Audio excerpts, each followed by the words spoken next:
Hello. Today, our learning objective will be to understand what is upper motor neuron and lower motor neuron, and what are the features of upper motor neuron paralysis and lower motor neuron paralysis.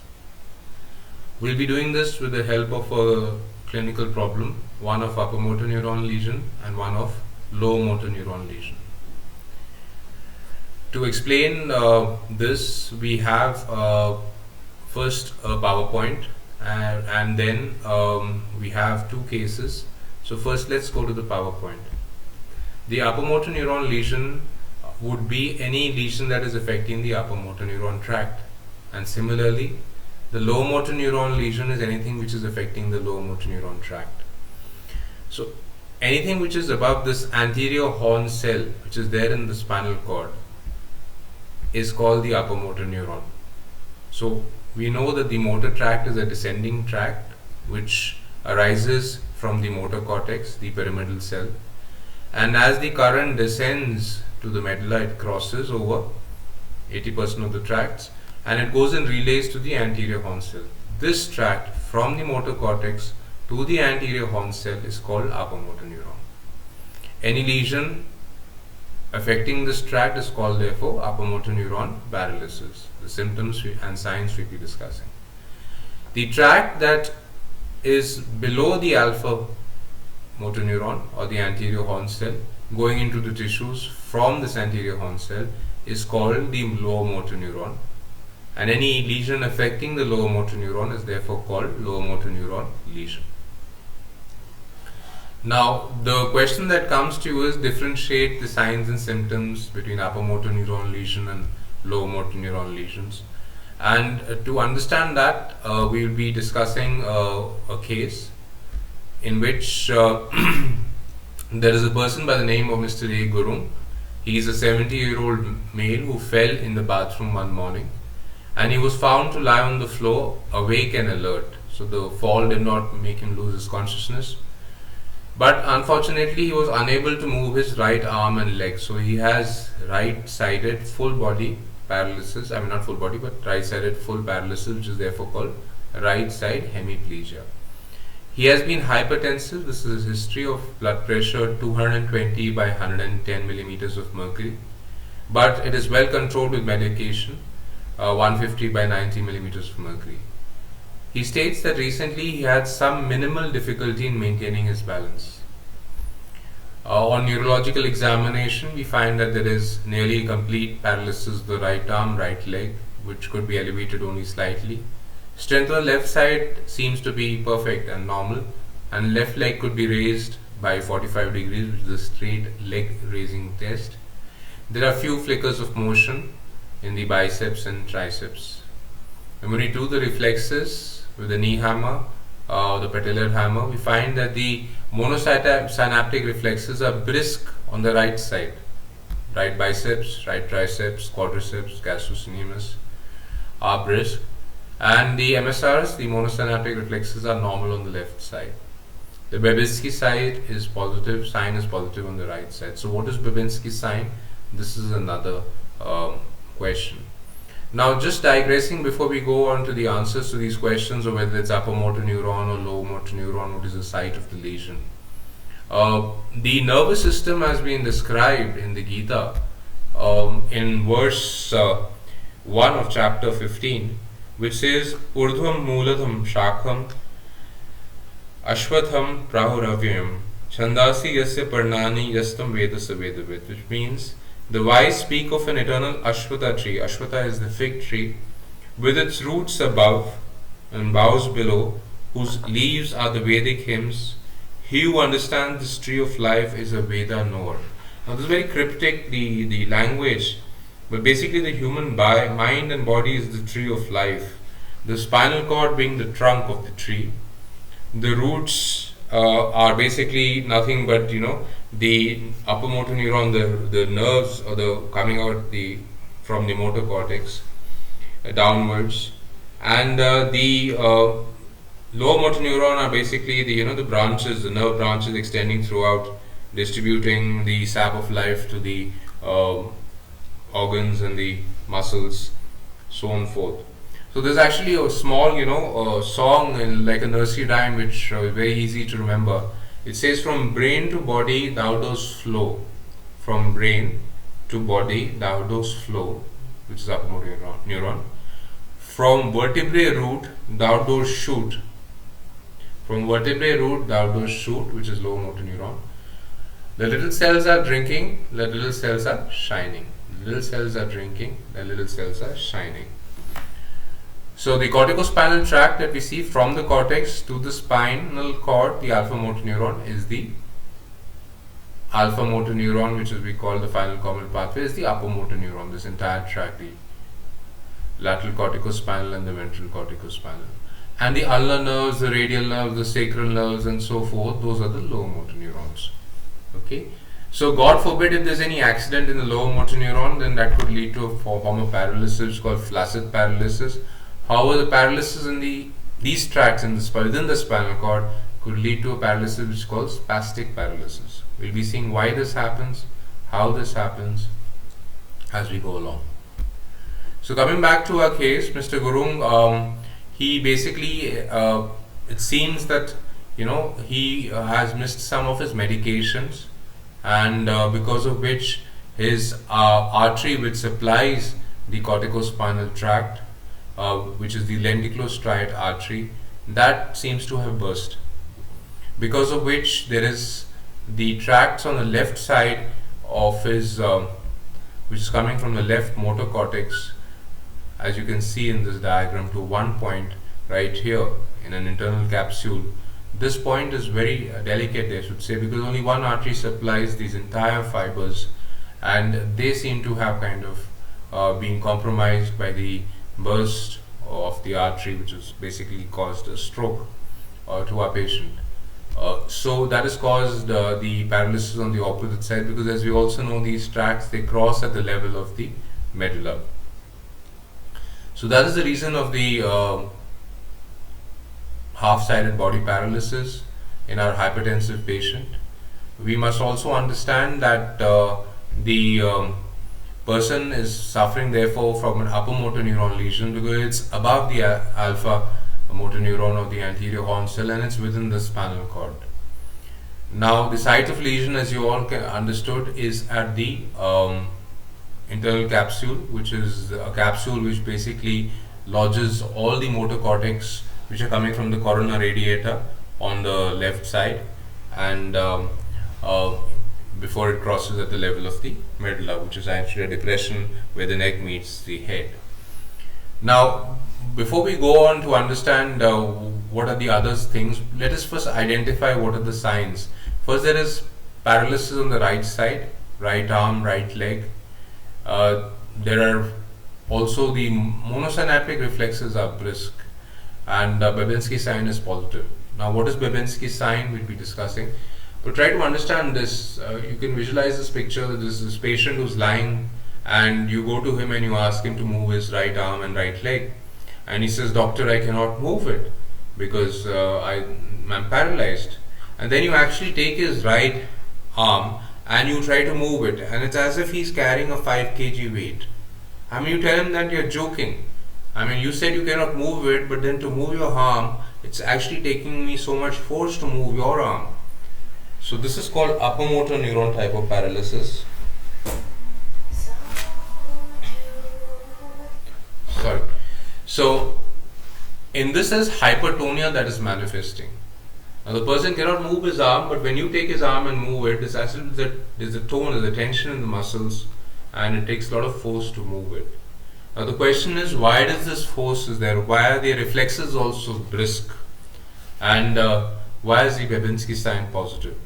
To understand this, there is a simple diagram which is called supraspinal control of the reflexes. As you can see in this figure, the motor cortex, the basal ganglia, the cerebellum, marked as 1, 2 and 3 respectively, are negative or inhibitory, as is shown here.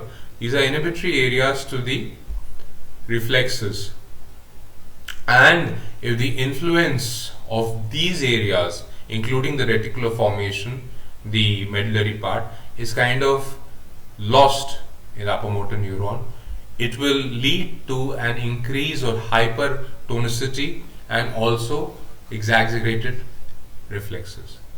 To understand this is a very simple concept. Like for example, we have directors, sir, we have deans, we have teachers, and we have the students.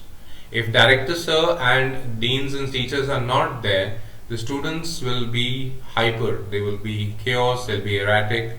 So in the same way, when the higher encephalization, the control of the motor cortex, the basal ganglia for planning, programming of motion, the cerebellum for coordination of motion, that negativity or inhibitory or control is lost, there is hyperactivity in the muscles and the reflexes are therefore also brisk. That's why our patient, Mr. Gurung, is having monosynaptic reflexes brisk on the right side. Our next question is, what might be the cause of this lesion? We have seen that the lenticulostriate artery, which is a branch of middle cerebral artery, that has actually burst because of hypertension, because of which results in therefore ischemia. Now the question is, what is Babinski's sign? Suppose if you imagine this to be my foot, and you take a sharp object and you kind of stroke the outer edges of the foot with a firm tactile stimulus, and then you bring it close to the toe. So the toe basically will first go a dorsiflexion, which will be an upward movement, and a fanning out of the toes. This is Babinski's positive. It's a flexor withdrawal response. Basically, when you're putting pain, there'll be a kind of flexion, like a fetus kind of withdrawing from that pain, or if you touch a fire, you withdraw. So when you kind of put a firm tactile stimulus, there's a kind of withdrawal, the upgoing toe, and a fanning out of these other little toes. This is Babinski's positive. It's an abnormal response seen in upper motor neuron lesions, also seen in children who are less than 1 year olds who cannot walk because the myelination is not complete, people who are in deep sleep in the astral world dreaming with the upgoing toe. Now the reason for Babinski's sign being negative is that the normal response is a plantar response. That means if you kind of stroke the outer edge of the foot will try to grasp the the ground so that it can walk, so the person can walk. But however, in upper motor neuron lesion, that is lost, and therefore there's an upgoing or a dorsiflexion. The word is a misnomer actually. There's a dorsiflexion of because the extensor hallucis longus is actually pulling that toe, and there is a abduction of the smaller toe. This is Babinski's positive response. It's a flexor withdrawal response seen in upper motor neuron lesions. So the question comes is, how do we differentiate between upper motor neuron paralysis and lower motor neuron paralysis? Both will say, doctor, I cannot move my arm. So when you take the arm of one person and you try to move his arm, one who would be having a very difficulty, you find it very difficult to move, that is called the spastic paralysis, which is hypertonicity. That is due to loss of or release of the inhibitory higher controllers in an upper motor neuron. Flaccid paralysis is just that the person in the ulnar nerve lesion, for example, radial nerve, you try to move his hand is like sponge. The energy is withdrawn, and when you kind of leave it, it will just fall. So there is no weight as if the person is carrying a 5 kg weight in upper motor neuron lesion. So this is hypotonicity that manifests in lower motor neuron. Now, Lamarck's theory shows that if you use the muscle, there will be hypertrophy. So, but if you do not use it, you lose it. So in upper motor neuron lesion, because the muscles are in a tense state, there is no atrophy. However, in lower motor neuron, when the energy is totally withdrawn, there is disuse atrophy. The muscle will actually show wasting or caving in of the muscles. The hypothelial remnants will actually, rather being in the concave stage, will be caved inwards. Alright, and we discussed about the reflexes. The reflexes, because of an increase in the gamma motor neuron discharge, is brisk in upper motor neuron because of the release of the inhibitory control. We'll be seeing this in the later classes. What is gamma motor neuron discharge in the reflex class? Exactly. In low motor neuron lesion, basically there is absence of the reflexes because the reflex arc, which involves the ulnar nerve, for example, is not kind of complete. The Babinski scan we have seen is positive in upper motor neuron lesions, and low motor neuron lesions it cannot be elicited. Our second case goes on these cases are freely available. This is for early clinical exposure. We'll give you kind of concept on this book, on this website called bublin.io, and it's a book that we wrote down and then drew diagrams about. So you can access it freely at this link, which is bublin.io, and then you can find this book called Clinical Applied Physiology. My name is there. The other case, for example, is a person who's 46-year-old male, and he has progressive weakness in all 4 limbs. The weakness has been going on progressively for last 2 months or 8 weeks. He has difficulty in taking food, his speech is slurred, and when you examine the motor system for power, reflexes and tonicity, the power is grade 3 in all 4 limbs. Now there's grading of power, we'll be telling you in detail as we go along. The deep reflexes are sluggish or lost. That means when you're doing the biceps, triceps, knee jerk and the ankle jerk, the reflexes are not elicitable, or they are elicitable but they are very slow and sluggish. Hypotonia is that when you pick up the muscle and you move the arm, the tonicity is actually very decreased as if the tension is very low.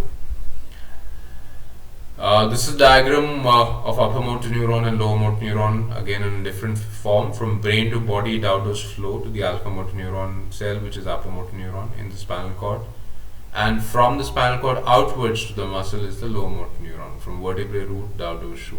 Ulnar nerve or radial nerve here, and sacral nerve, for example, here. So when we do the twitching of the muscles were present, when we do the Babinski sign, the plantar reflex is flexor bilaterally. That means it is negative. Now the person is suffering from upper motor neuron or lower motor neuron. Why do you think so? And what condition can lead to this type of disorder? So let's first examine the signs and the symptoms. The person complains of progressive weakness in 4 limbs, difficulty in taking food, and speech is slurred. Grade 3 power. Now power has been graded as 0 to 5. 5 is normal power, as if you are actually a weightlifter who can pick up heavy weights. Grade 4 is weakness, and grade 0 is at the other extreme. There is absolute paralysis, there is no movement. Grade 1 is small flickers and all. Grade 2 is that he can move the arm but he cannot move it against gravity. And grade 3 is that he can move it against gravity but not against the resistance. Grade 4 is that he can move it against resistance, but it is weakness is still there. And grade 5 is, as we mentioned, weightlifter, it's absolutely normal. So these are the grades. The grade power is 3. That means he can move his arm against gravity but not against resistance. And we discussed reflexes are slow, hypertonia, and also there is Babinski's negative. So these are symptoms of low motor neuron lesions, and the condition is probably poliomyelitis or demyelinating disease. So again, in summary, I would like to kind of highlight this point, that the learning objective that we all need to be able to be clear and answer now is that what is the difference between upper motor neuron paralysis and lower motor neuron paralysis, now that we have seen both the cases. In upper motor neuron paralysis, there is actually, hypertonicity or spasticity. Spasticity is called a clasp knife effect. Initially, for example, if you're trying to push the muscle, there will be a resistance, then suddenly give away. Like when you're opening a knife, there's initially a resistance or a kind of cap of a pen, and then there's slightly let go. So that is called a clasp knife effect. Like a knife is clasped, and when you kind of pull it, initially it requires force, and then it's a give way. So that's similarly when you're kind of pressing, the muscle is actually being pressed as if you kind of, and then there's a kind of give way. So you kind of ask him to move, you cannot obviously, he cannot move his arm, but then basically when you're moving his arm like that, and then this kind of let go.